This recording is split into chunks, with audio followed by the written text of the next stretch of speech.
Вы видите, как это все делается. Мусор, отходы, все выбрасывается в море. Вот так вот они цепляют.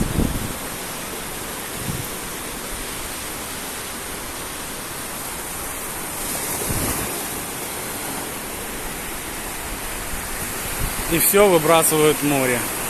Вот так индусы берегут свою природу.